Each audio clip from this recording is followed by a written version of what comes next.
So this is for chocolate cake. We do chocolate cake and chocolate icing. So I'm just measuring again, sifting, just preparing as my vegetables are sauteing. It's 2 cups of cake flour for this. We don't have to measure it twice like in the pound cake. So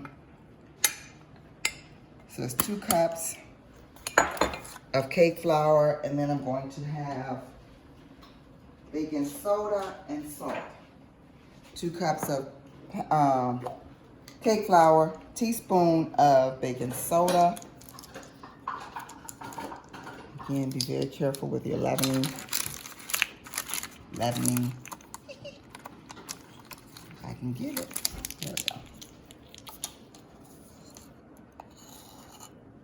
There we go. And a 1/4 cup of salt. I mean, a 1/4 teaspoon. That would be some mess if it was a 1/4 cup. I don't want to measure this over the, in case something spills out like that. So just measure it over the sink. There we go. There we go. And then we just sift it. So then the flour will be all ready for that as well. This is a big day. We're getting a lot done for the Thanksgiving extravaganza, actually. The dressing, the mac and cheese, which is done, the dressing, which is almost done. All of the components for the dressing are just about done. We're just waiting for the sauteed vegetables, and then we'll put it together. I'll show you some of the things that I put in there to add some flavor to mine. And you may do the same thing. Let me know. Make some comments and say whether or not give me some of the secrets that you do for your dressing to give it a lot of flavor.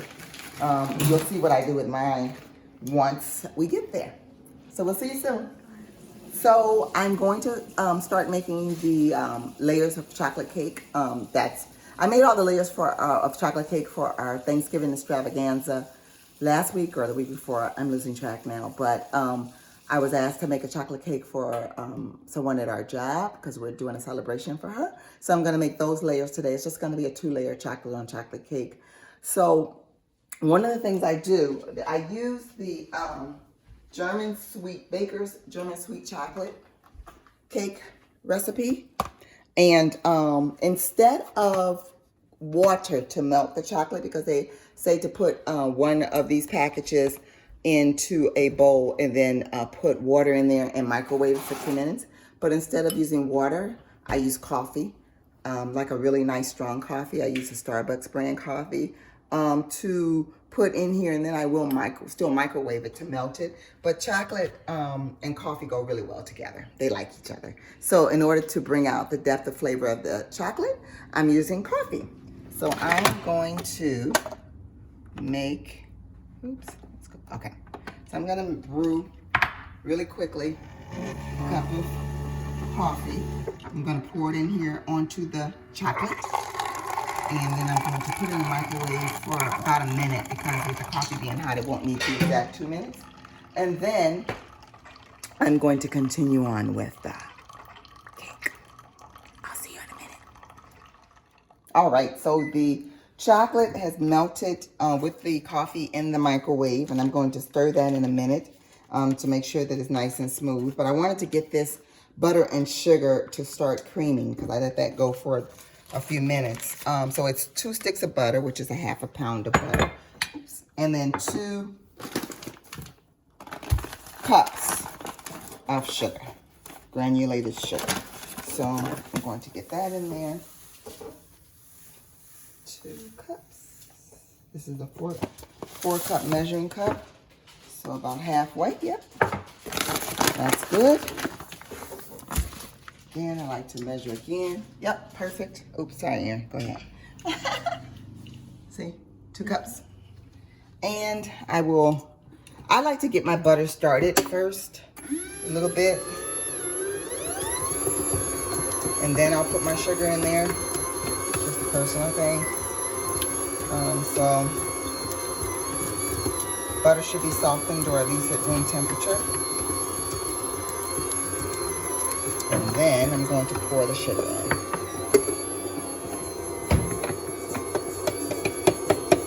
There you go. So that's I'm gonna let that whirl away for a little bit. Oh, and here, can you give me a spoon, please? here's the chocolate with the coffee in there that was in the microwave. And so you can tell that it needs to be stirred because it wasn't fully incorporated with the liquid. So I'm just going to do that and set that to the side. It smells really good, guys. It just intensifies the flavor that chocolate does. So I like it. I try to add coffee to chocolate anytime. You'll also see me make my chocolate espresso cheesecake. But I probably won't do that until 2 days before Thanksgiving because, of course, it's not good to freeze during like that. So. Alrighty, so that's nice and smooth. Just incorporate it. And put that over to the side. We're coming back to that. Alright, so that's going. And step on over here. I need 4 eggs separated. So come on over. Step into the other part of my laboratory. Go ahead, Susha. Can you get this out of the way too, Susha? There you go, I got it. So I'm just going to separate the eggs. I use my hands. It's just easier for me. Make sure that the whites and the yolks are separated. I need 4 of them. I usually do, just me again, because, you know, I'm me.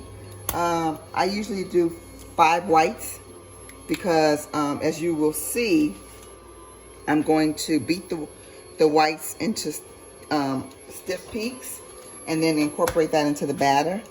And to me, just adding a little bit more whites never hurt. Never hurts at all. And it makes the cake a little bit more moist. So that's 3 separated yolks. And that's the 4th. There we go. And just 1 more for good measure. I'm not going to put the additional yolk in the cake, but I am going to put the white, the addition of the white. So for those of y'all who don't like to see waste, don't look at this because I'm about to throw that yolk away. Sorry. I don't really like eggs, but there you go. So that's the separation of the eggs. Once the sugar and the butter has been beaten to a fluffy stage, then I'll come back and show you what's next. So, okay, the egg whites are finished beating. They're firm peaks to the firm peak stage. And that's how you can tell, firm peaks. There we go. And now I will incorporate this, or mix this, fold this into my cake batter.